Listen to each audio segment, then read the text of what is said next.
আল্লাহ পাক রব্বুল আলামিন বলেন, ইন্নাল্লাহা আশতারা মিনাল মুমিনিনা আনফুসাহুম ওয়া আমওয়ালাহুম বিআন্না লাহুমুল জান্নাহ। সূরা তওবা আয়াত 111।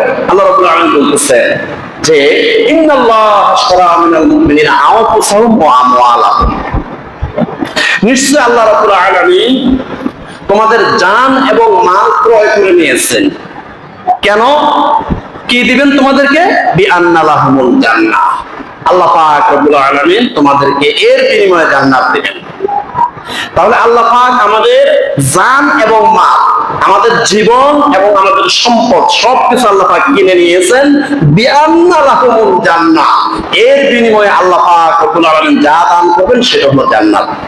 এখন আমরা ওয়াজের মধ্যে শুনি কান সুপ করে, চোখের পানি ফেলে, কিন্তু আমরা এটা উদ্ভাবন করি না। জান এবং মাল আল্লাহ পাক জান্নাতের বিনিময়ে ক্রয় করে নিয়েছেন। এই কথাটার মোট কত? সূরা তওবার 111 নম্বর আয়াত। এই কথাটার ওজন কত? জান মানে আমার পুরা জীবনের সমস্ত কাজ আল্লাহর হুকুম মতো করতে হবে, আল্লাহর আইন আল্লাহর বিধান মতো আমার পুরো জীবনটা পরিচালনা করতে হবে। আর মাল শব্দের অর্থ হলো আমার যত সম্পদ আছে সমস্ত সম্পদগুলো আল্লাহর রাস্তায় ব্যয় করতে হবে। আল্লাহ পাক রব্বুল আলামিন যে সম্পদ আমাকে দিয়েছে সমস্ত সম্পদগুলো আমি আল্লাহর রাস্তায় ব্যয় করতে হবে। প্যারে হাজরিন, এই কথাটা আল্লাহ পাক রব্বুল আলামিন বলেছেন, ইন্নাল্লাহা আশতারা মিনাল মুমিনিনা আনফুসাহুম ওয়া আমওয়ালাহুম বিআন্না লাহুমুল জান্নাহ। আমাদের এই সাদাকা, আমাদের দান, খয়রাত এবং আমাদের যে সমস্ত যাকাত আমরা প্রদান করি, এগুলোর একটা উদাহরণ আল্লাহ পাক রব্বুল আলামিন দিয়েছেন সূরা বাকারার 261 এবং 262 নম্বর আয়াত। আল্লাহ রাব্বুল আলামিন এই আয়াতে কারিমার মধ্যে যে মেসেজটা দিয়েছেন সেটা হলো একটা উদাহরণ দিয়েছেন আল্লাহ রাব্বুল আলামিন।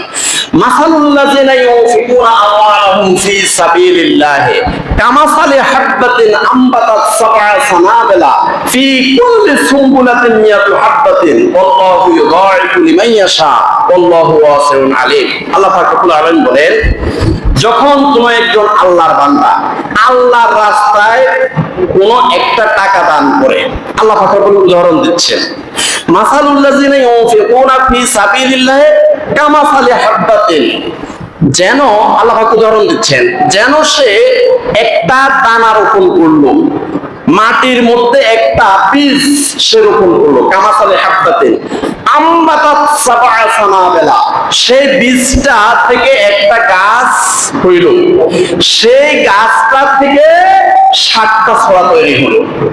আমবাতাত সাবআ সানাবিলা, 7টা ছড়া তৈরি হলো।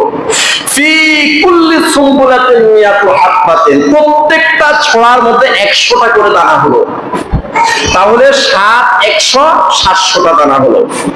এখন এই উদাহরণটা আল্লাহ পাক রব্বুল আলামিন সূরা বাকারার 261 নম্বর আয়াতের মধ্যে দিয়েছেন। এখন এই উদাহরণ দ্বারা বুঝলাম একটা টাকা যদি আমরা আল্লাহর রাস্তায় দান করি, এটার ফলাফল হলো আল্লাহ পাক রব্বুল আলামিন 700 গুণ পর্যন্ত এটার সওয়াব দেবেন। সুবহানাল্লাহ। ওয়াল্লাহু ইউযাইফু লিমান ইয়াশা ওয়াল্লাহু ওয়াসিউন আলীম। তবে শোনো, তোমার নিয়ত যদি সহি হয়, একদম একনিষ্ঠ চিত্তে শুধুমাত্র আল্লাহর সন্তুষ্টি অর্জনের জন্য যদি তোমার নিয়তটা হয়ে থাকে, ওয়াল্লাহু ইউযাইফু লিমান ইয়াশা, এই 1 টাকায় শুধুমাত্র 700 গুণ পর্যন্ত, 700 টাকা পর্যন্তই শুধু এটার মূল্য হবে না। আল্লাহ পাক রব্বুল আলামিন বলতেছেন, ওয়াল্লাহু ইউযাইফু লিমান ইয়াশা।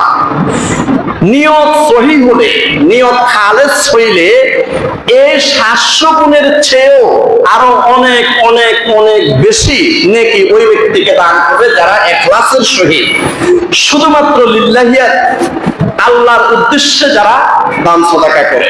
আল্লাহু ওয়াসিউন আলীম। আল্লাহ পাক রব্বুল আলামিন প্রশস্তকারী, আল্লাহ পাক সবকিছু জানেন।